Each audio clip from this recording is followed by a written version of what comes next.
Life Management Science Labs would like to acknowledge that we live and produce this podcast on the traditional lands of the Wurundjeri people. We'd also like to acknowledge the traditional owners of the lands of our listeners and our international colleagues. We'd like to thank and pay our respects to their elders, past, present, and emerging.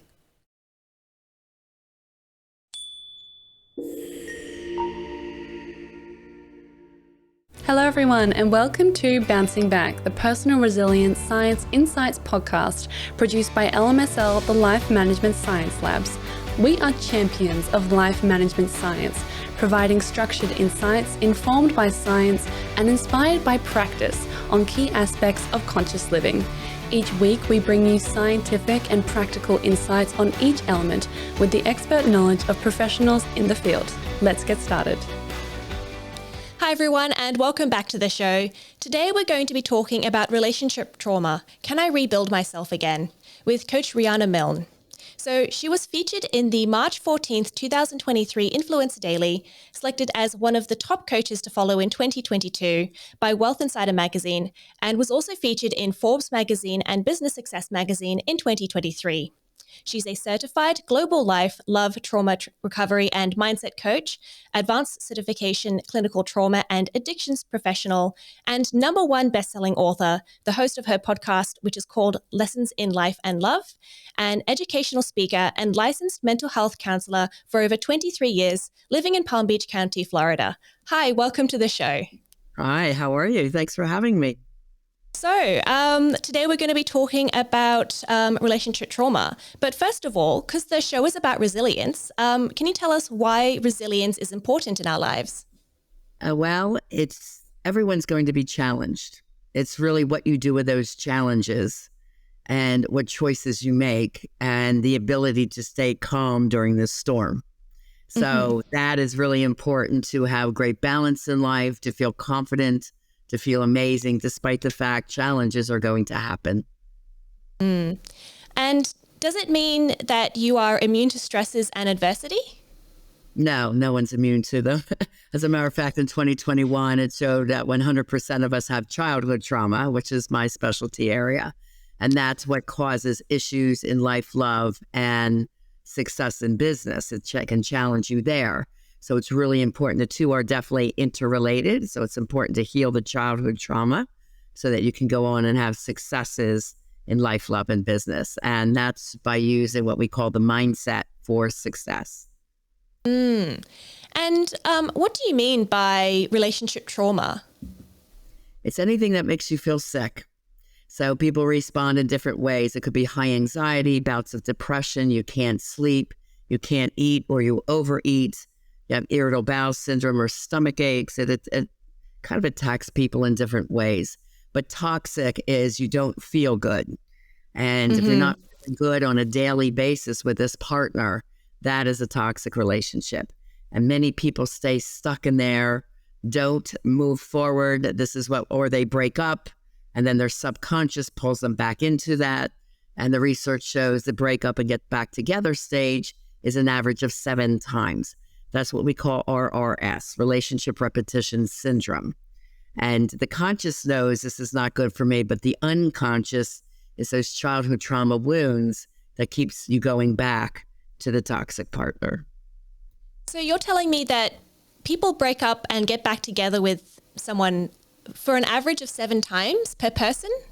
According to the research, yes. As this is people who have some of the top 10 traumas that I developed a checklist in 2012 called the Childhood Trauma Checklist.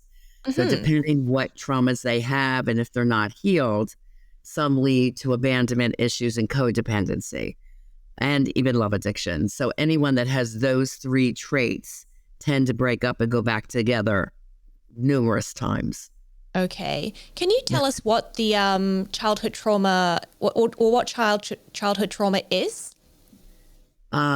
Yes, there's 2 different types of traumas. Most people say, well, I didn't have childhood trauma, because they envision what we call big T trauma.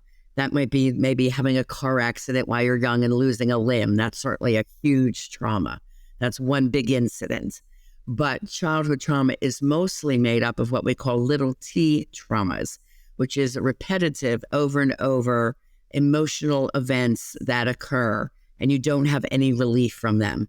And when you're a child or a young person, you're thinking with a young person's mind. So we have different ways of coping with that then become what we call our behavioral norms. And when you take those norms into your adult love relationships, very often it sabotages the love that you really want and desire, right? So it's really important that we heal and change those norms that do not serve us as an adult. So talking about the little t trauma, what kinds of things are they? Like, if you're, a parent, with children, how do you avoid this from happening to your kids?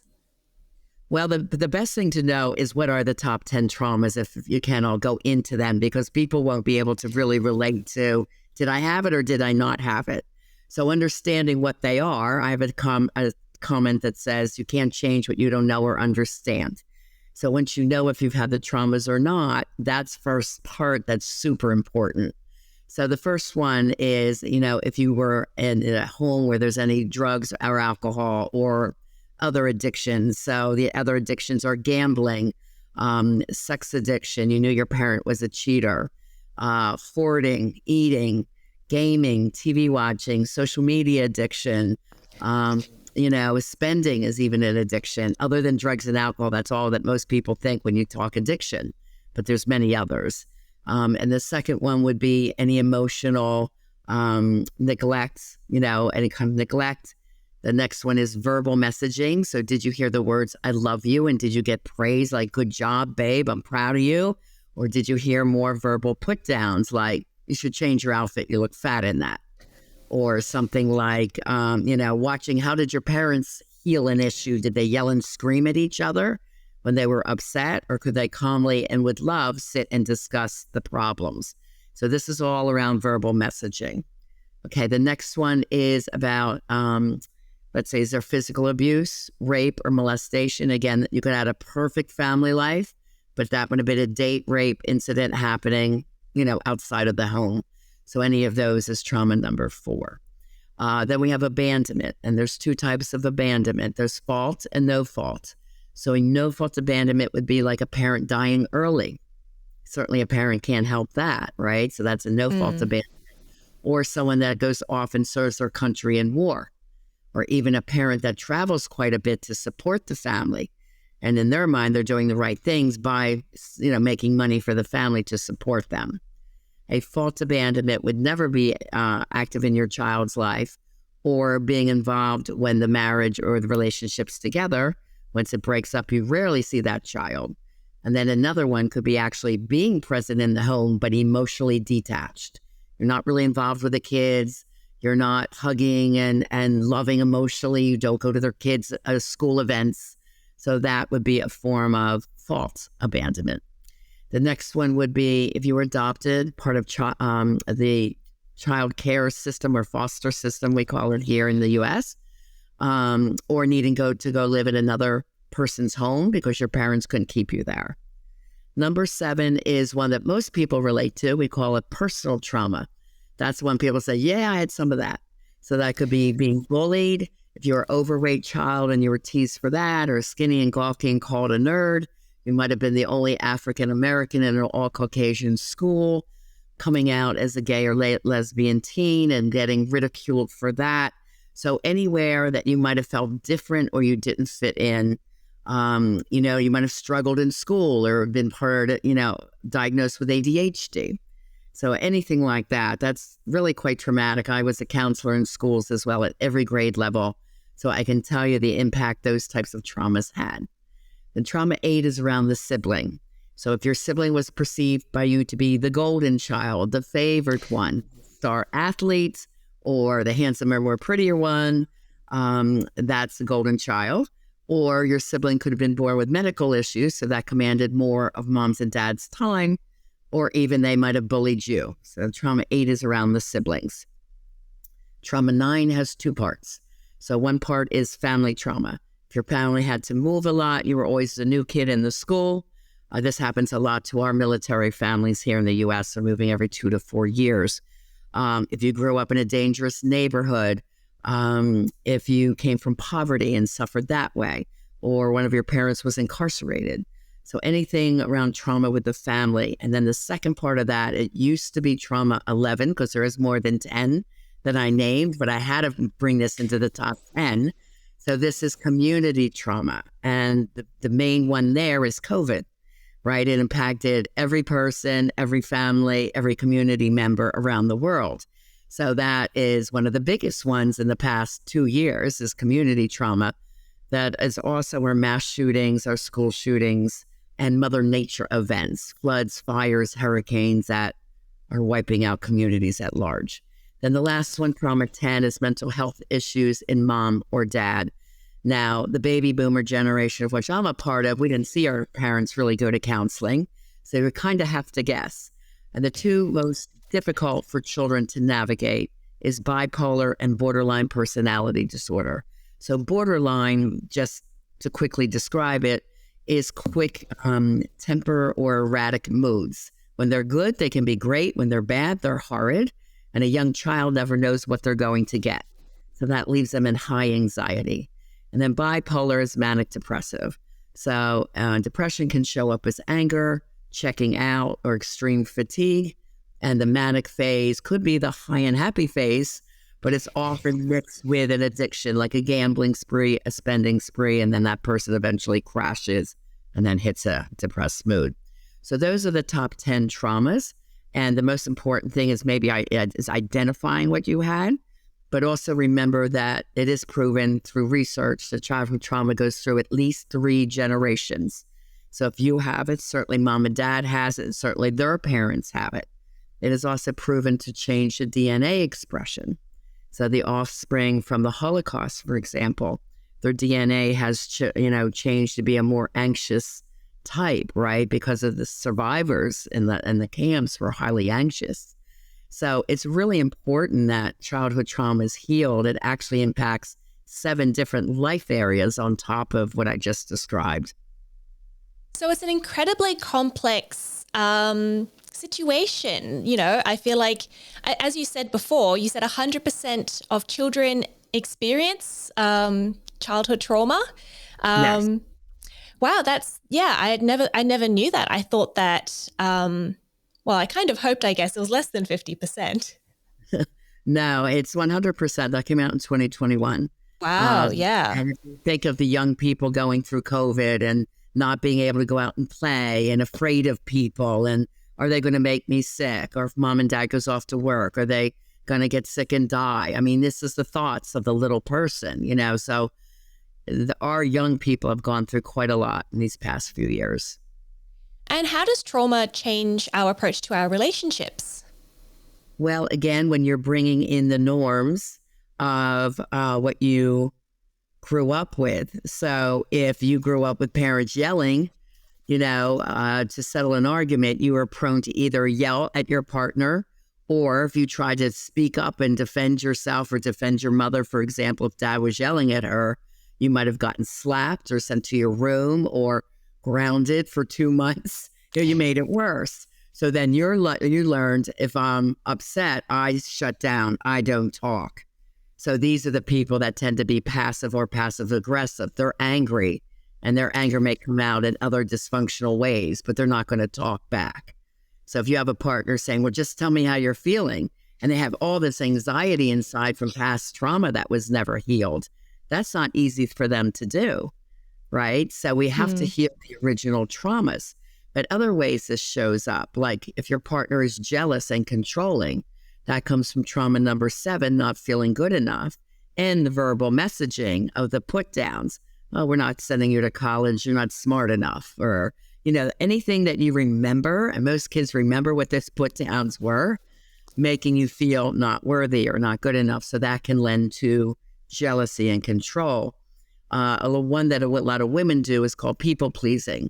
So if you had a difficult parent, you would always try to be the good little girl, or if I get really good grades in school, they won't be mad at me, or maybe they won't fight, so you're always super trying to please.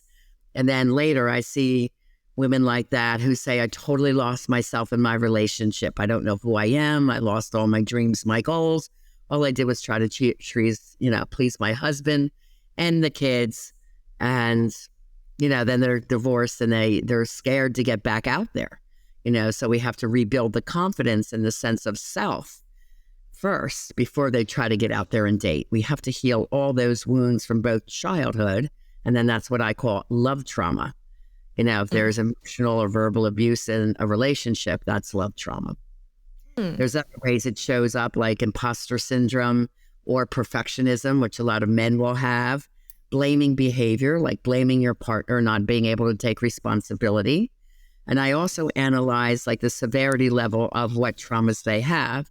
So if they have more like 9 or 10 traumas, 8, 9, or 10, and the severity levels are very high, very often this goes into narcissism and sociopathy. So Really? Sociopaths are people that use another for pleasure, profit, or lifestyle advancement. So it can get very, very intense. And that's why really anyone treating trauma should have a higher credential of CCTP, Certified Clinical Trauma Professional, because this is a mental health issue. A lot of people say, oh, I had trauma, so I'll be a trauma coach. No, it doesn't work like that. It is a very intricate situation. You're dealing with a lot of, mental health and fear-based, thought processes that we have to change over time. I can imagine it can be very difficult for your patients to process that and to, I guess, come to terms with what's happened to them. Well, they come to me because they know they want a better life. My slogan is create the life you desire and have the love you deserve. And that's what they really want. That's what they're really ready for. So, I usually work with most people one-on-one or very small groups so that I really understand what their past trauma was. And I have a workbook that's 150 pages from my research. So what they write in the answers to that workbook will tell me what I need to teach them. So my coaching is very much like a team. Even though I'm also a licensed mental health counselor, the coaching part is very educational. So there's a lot of skills in my toolbox that I have to teach them so they can heal. And we have to break those subconscious patterns and then teach them a better way. And the more practice they do with that over time, then the old norms are no longer there. And the most important thing we teach is living in full conscious awareness.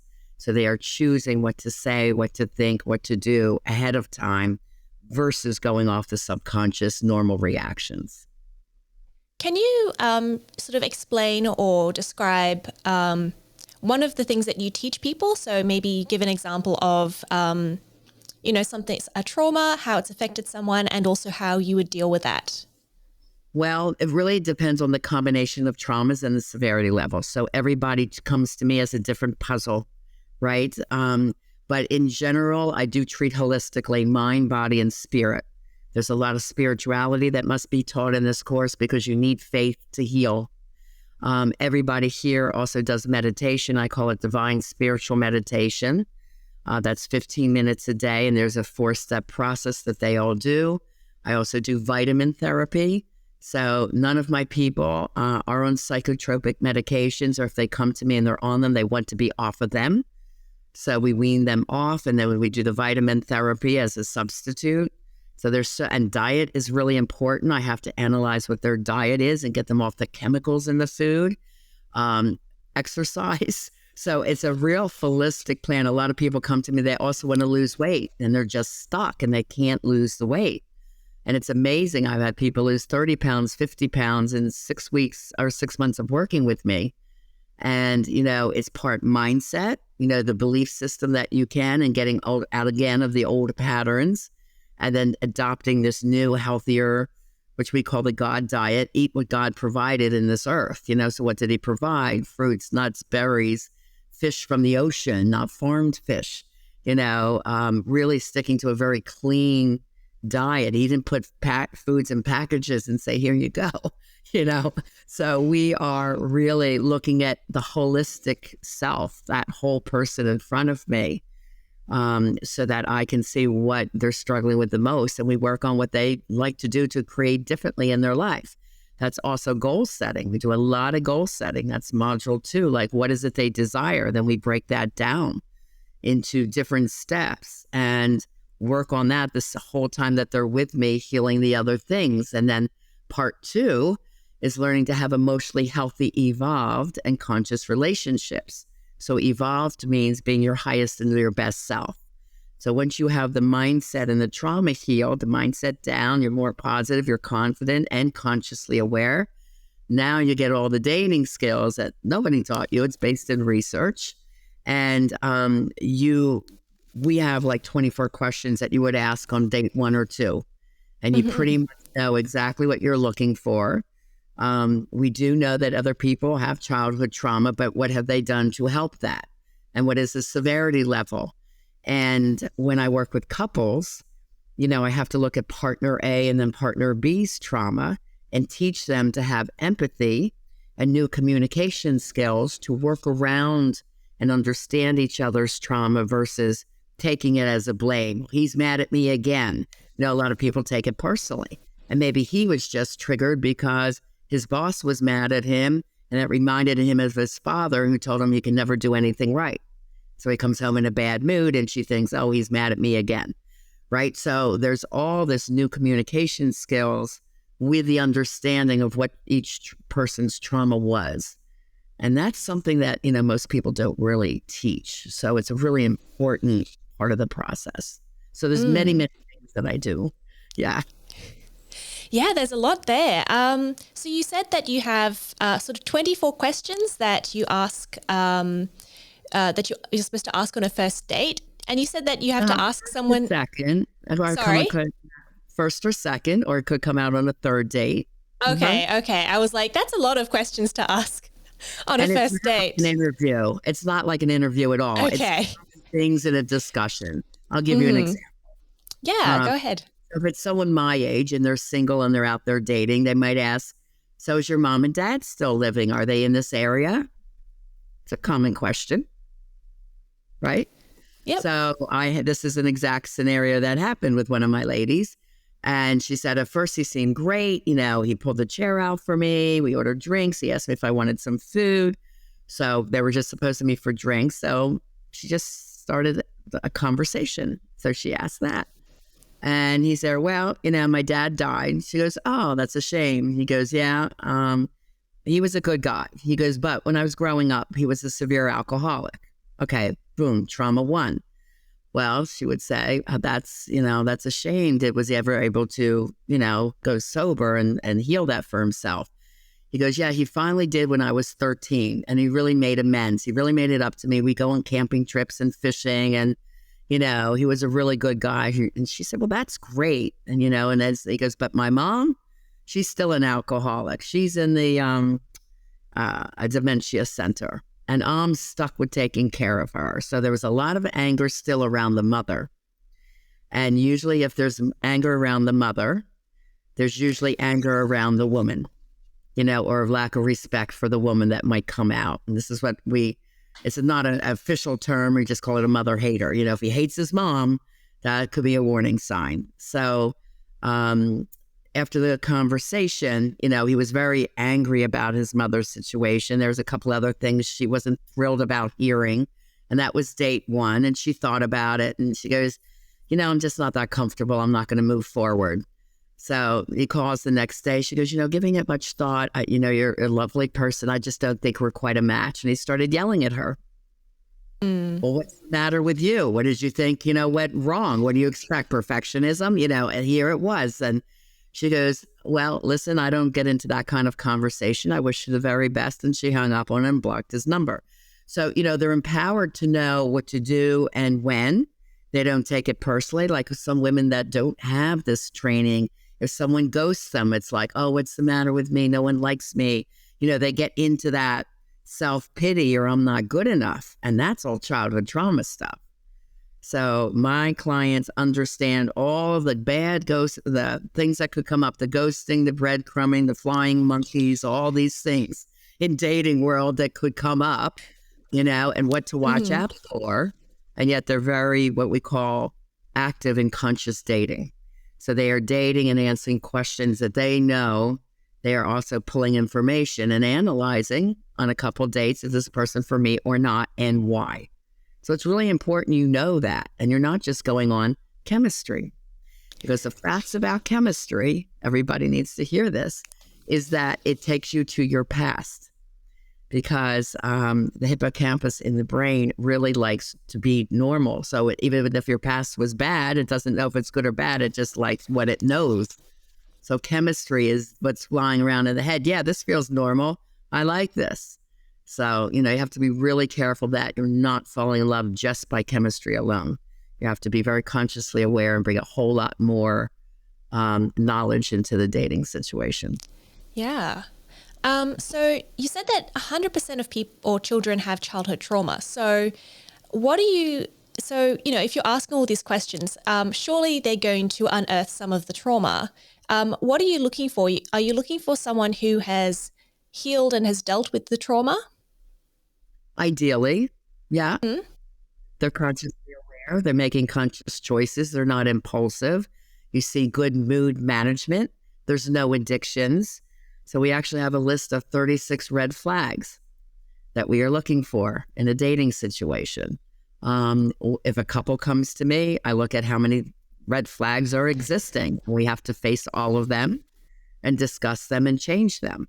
And some are there for a reason. Somebody might shut down and not want to speak because their other partner's yelling at them. Well, that's a sign to me that I have to teach them a better way to communicate. So I use all these many different tools to discover the root of the issues, heal them, and then teach them a better way. And say you're in a relationship. What sort of signs should you be looking for to say that the relationship isn't working, that there is relationship trauma? Well, you usually know when there's trauma because, again, you just don't feel good or you're fighting. Okay. You're up. So I could tell you what are some of the top 5 things of a good relationship. That's from my book, Love Beyond Your Dreams, Break Free of Relationships to Have the Love You Deserve. So this is from page 294. And there's 5 F's to start with. The first one is a solid foundation. So you have the ability to trust and be trusted. You're a person with good values and morals, and so is that date in front of you. You're both confident in where you are in life. You love your life. This is what we call being successful, single first. And we actually have a free quiz that says, do you have these top 10 things? 1 to 10, rate yourself, and you should be an 8 or higher. So we work on those 10 issues to make sure you feel great about yourself before even going out to date. So both people have a solid foundation. You're flexible. So that means you're open-minded. You allow the other person their opinion and point of view. So if they vote for President A and you vote for President B, so be it. You should be allowing that person to make their own choices. You're both emotionally open. Fidelity is the third F. So there's honesty and loyalty and integrity. And integrity means doing the right things when nobody is looking. So you have that fidelity in the relationship. That fourth F is friendship. You should be best friends, buddies, pals. You should be joking and hanging out and really loving each other's company. So people that are quick to jump to intimacy are missing this part of the solid friendship that's really, really important, because that's the part that helps you get through the tough times, right? So whether it's a outdoor challenge of out of the relationship, like a COVID situation. So a lot of couples breaking up then, or, something else. Somebody loses their job, where you're going to work as a team, as friends to get through something like that. The last F is fun. Like, are you having fun together? Do you have enough in common? If one loves skiing, the other one hates snow skiing because they hate snow, well, that's not going to work out very well. So you want to share the same things in common. It's funny, I just did a podcast with 5 men from the singles cruise, because I'm sponsoring a lot of singles cruises around the world. And it was about, what do men want? They say, well, I don't want to give up my friends to have love. I don't think it should be one or the other. They want that lady to fit into their peer group. So I thought that was really an important part. That was fun for him. Why should he feel he has to give up everything? Why can't she be a part of that process? Of course, intimacy should be on an ongoing basis, physical touch and loving words, throughout the day, not just ignore each other, then let's have sex. That's very uncomfortable for most people. The ability to compromise is important, both balanced individuals. And the number one thing that keeps people together the most, believe it or not, according to my research, is having a sense of spirituality, not religion where you have to go to services at a certain time on Saturday or Sunday, but this 24/7 belief system of spirituality where you want to do the best for yourself and the other person. So you're always making choices, which is this conscious awareness, is this good for them and myself as well, good for the team. So the spirituality is a very important part of a great relationship. Interesting. I'd never heard of spirituality kind of described like that, but that sounds really, I guess, overarching in a sense that it feels like achievable for anyone. Spirituality is it's the sense of being a certain way 24/7. It's not about a religious service per se. It's about who you are in your heart, your mind. How do you treat the world, other people, strangers, and your partner, with loving kindness. That's a spiritual approach to relationships. So I guess, so you were saying that you have to have at least 8 of those? Or not? Ideally. All of them? Have all of them. Okay. The other list is called the Are You Really Ready for a Relationship? And that's where a single person, and that's free on my website. They can get that test right off my website, rianamilne.com. So it's just a test. Am I, where I need to be in these top 10 areas to be a successful single first? And then when you are, and you're ready, and as a coach, I help them get ready to that. But then they're going out with a lot of confidence that it's a very empowered way to date. And when they have their life together, they're not going to settle for someone who does not. And there's no cheap drama in your life. You don't want someone that has a lot of it. You want someone else that's very balanced and loves their life, right? So that is the goals that they go out and date with. And so what about self-sabotaging behaviors? Say you haven't processed what's happened to you, you haven't built yourself up, and you're going into relationships. What are some self-sabotaging behaviors that we should be aware of? Well, someone that cheats. Okay, a cheater is that's from childhood trauma. So if their primary relationship isn't working, they should have what we call empowered conversation with someone. Hun, this isn't working out. I'm feeling neglected, or I'm feeling a certain way. And, I'm starting to feel like this isn't going to work unless we do something about it. So, that is a loving conversation versus, oh, he's ignoring me. I'm going to go cheat because this guy's giving me attention, right? So we have to heal. That is, again, a normalized behavior, seeking attention because you didn't get the attention you wanted from mom or dad. Not your fault as a child. Childhood trauma is never our fault, right? I want to make that really clear. And it's not at this point about blaming our mom and dad either. We have something called rewriting the story because we have to understand their traumas and then their spiritual forgiveness around yourself and the family and your mom and dad. If you don't have the spiritual forgiveness, you're still going to have the anger you're taking into the relationship. So it just comes out in many different ways. And usually people come to me and either they're stuck, they're afraid to date. I've had people say, I haven't dated in 10 years. I had a woman just graduate from group. She hasn't had a boyfriend before group was over. She goes, Riana, I'm shocked how well this works. And this was a fellow therapist. She goes, I haven't had a date in 10 years and I'm doing really well in this relationship. And I'm feeling really confident and aware and monitoring every step of it. And yet really, really enjoying myself because I have the confidence. I know what I'm doing. So to be empowered in dating is really important. I hear a lot of people, coaches teaching, be vulnerable, be vulnerable. I'm like, no, that's the wrong thing. Don't be vulnerable. Be empowered enough to share your feelings. You don't have to drag up all your past, especially initially when you're getting to know someone. But you can later say, hun, because I experienced this as a child, I tend to need, loving touch or for you to say goodnight, just so I know that we're ending every day on a loving note. I mean, you can explain it in a very powerful way, not a vulnerable way. If you look up the vulnerable, if you ask Alexa, I hope I turned her off, but she says, being accessible to being wounded, and hurt. So, we're not looking for that. We're looking to be empowered. And I'll tell you, it's very attractive to the opposite sex. Men love a woman that's able to communicate, who is confident and happy in her life. You don't need to be vulnerable.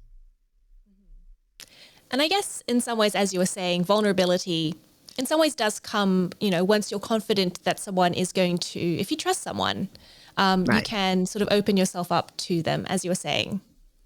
Yes, I call it different. We look at it a total different way. We call it empowered communication, that you can talk about anything in a very loving, kind way. And it's amazing how well men respond to that. It's not like I'm crying and all upset and they're like, oh my gosh, like, how do I treat that? Then they feel sorry for you. That's not what you really want. You're trying to explain, yes, this did happen to me, but, I have forgiven my mother around that, or my father, and learned, because they came from that. And now I'm an adult and I have the ability to look at things differently with loving kindness and a spiritual forgiveness, that it just that I want you to know instead that sometimes I need this versus that. So that's an empowered way to explain your needs, your wants, needs, and desires, right? So that's a whole different way of communicating that most of us have not been taught. Yeah, I feel like I've started doing that a little bit with my partner. I think, we've still got our issues, but it's sort of nice for me to know that some of what we're doing is right. Good. Look, there will always be issues, right? So, and that's okay. There will always be issues, but the number one thing most important is, how can we work this out as a team? Let me know your feelings on it. Here's my feelings on it. How can we have a win-win for each other? Yeah. And what is the role of personal resilience in coping with the relationship trauma? Well, resilience is getting through tough times, right? So this whole system is teaching resilience, self-esteem, confidence, full conscious awareness of your choices, actions, words, deeds, even your texts. You look, is this what I really want to send? You think before you do. And when you have that sense of confidence, you also have a very confident and resilient life. Things will happen. I mean, in the past 24 hours, my main computer broke down. There's a flood, a lot of rain here in Florida, and it came through my roof. I come out to like 3 inches of water in my garage this morning. And I had a car hit me last week in another town, Delray Beach, that I had to take it to the collision center and line up a rental car. So like 5 things out of my normal routine. And yet I better look pretty good for an interview tonight at 6 p.m. So it's like, okay, what can I do? And that's our whole mindset. We don't have time to be a victim or freak out. It's like step by step, what can I do? And it all came together, so it was, I even wrote you, it's like, okay, I'm on a different computer. I hope this all works out, but I'll be there, and it's just a sense of confidence that we work with what we can. If it can't get done, we just reschedule. We figure it out. But there's no time for that victim mentality or why me. We just don't go there.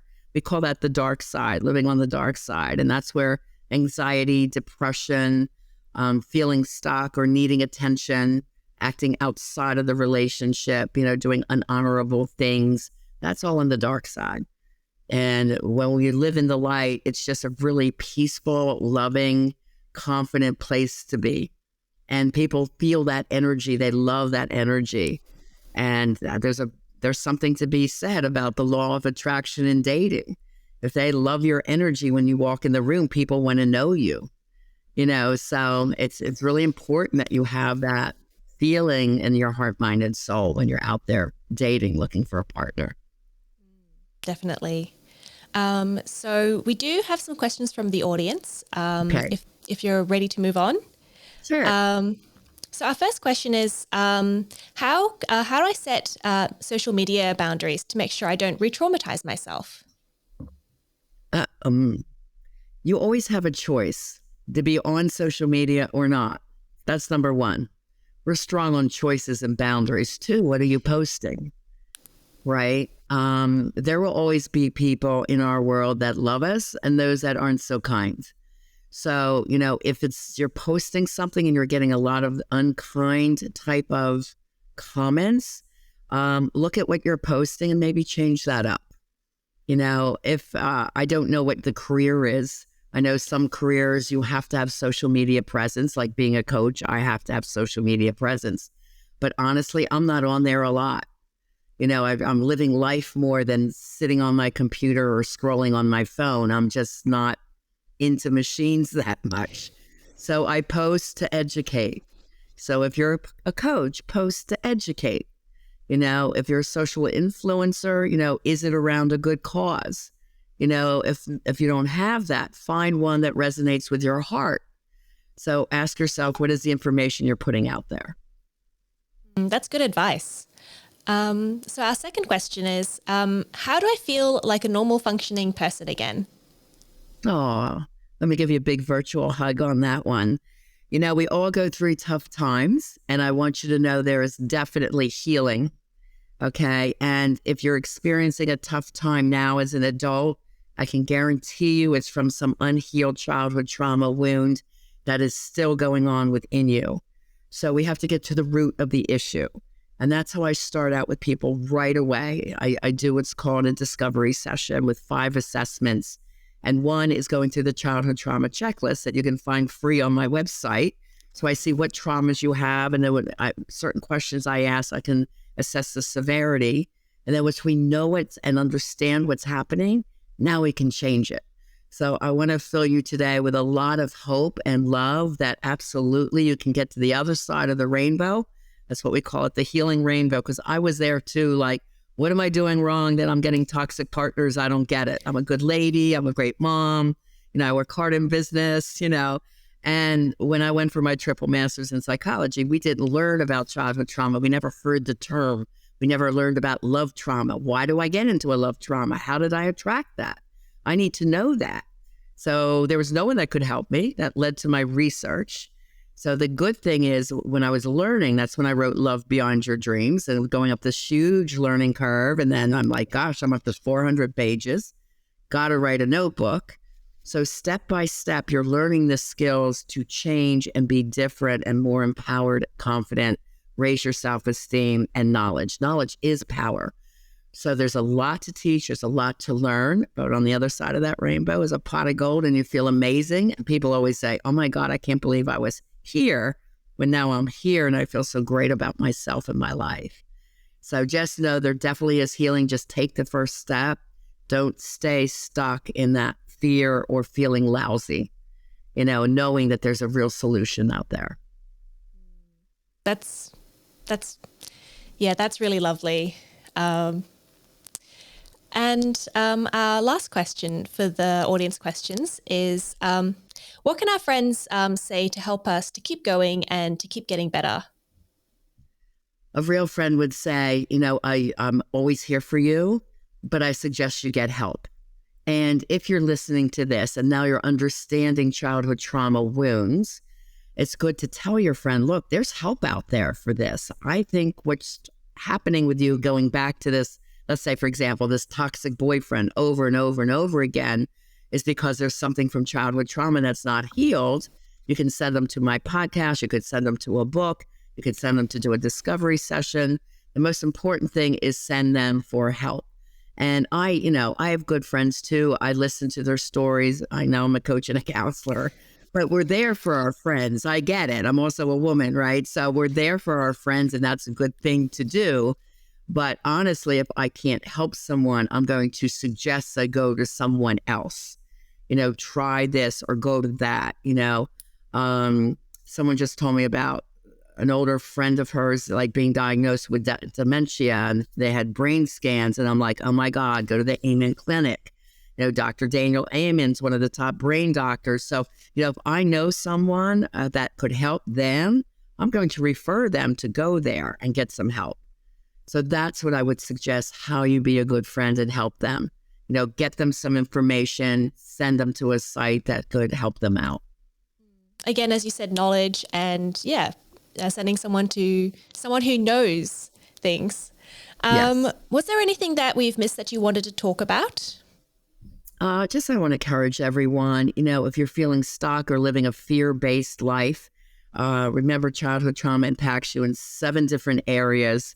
I can just briefly tell you, in mental health, physical health, it can give you like irritable bowel, migraines, sleep disorders, emotions, high anxiety, bouts of depression, overall sadness or hopelessness, relationship attachment issues, serial relationships or sabotaging relationships, behavior like, addictions, drinking too much, acting out, social withdrawal, staying at home alone because you're afraid to date. So anything that's fear-based, just know that that's keeping you stuck, really living a life of joy, and this is what we aim for, like living in joy, because our life is so limited, our time here. So I just really want to encourage you, create that life you desire and have the love that you deserve. You deserve it. Thank you for that. I'm going to think about that. I think it's very powerful to say, that we deserve joy and we deserve to be happy. And you've got to take charge of that. It's hard, especially today. And I don't care what country you live in. I work with people around the world. Every country seems to be going through massive, upheaval, economy, COVID. It's like one thing after another. So what can we control? Our personal way we look at things and our personal happiness. We can control that with our mindset. So when you get a stronger mindset of success, we call it, and create your happiness, even if that's within yourself and your small circle or your family or with your friends or your partner, your world can still be lovely, even though there's like chaos on the outside. Mm-hmm. We can't change the world, but we can change what's around us. Correct. Yes. So if people want to find out more about you, where can they find you? The best place to start is my website. It's my name, rianamilne.com. And on there is the 5 free love tests. I told you a couple of them today. You can also get the discovery session, Life and Love Transformation Discovery Sessions on a super special right now. You can get the first 60 pages of Live and Love Beyond Your Dream books free.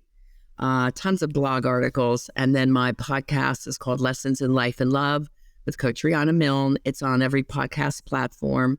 And my YouTube channel, I think, has like over 250 videos now. So there's a lot of free resources to get yourself started, and reach out and meet with me individually for that discovery session. Yeah, thank you for that. And those links will be in our show notes so people can find them easily, so they can find you easily. Thank you so much for joining me today. It was really, really great to talk to you and learn lots more about this topic. Thank you. I also want to give them 2 free ebooks. So look for a link in the show notes that you guys can download that. What is emotionally healthy love? And then what is the list of toxic love traits? So that should be helpful too for you guys. Yes, I think that will be. Thank you. You have been listening to Bouncing Back, the Personal Resilience Science Insights podcast produced by the Life Management Science Labs. Listen to episodes from LMSL's 10 Life Management Perspectives on Apple Podcasts, Google Podcasts, Spotify, YouTube, or other podcasting apps on your smartphone. If you enjoyed this episode, please consider rating our show, sharing it, and subscribing to our channel, as it helps others find us and us grow to bring you more quality resources. More of our work can be found on our website at pr.lmsl.net, where you can join our movement. I'm Tia Harmer. Thanks for tuning in.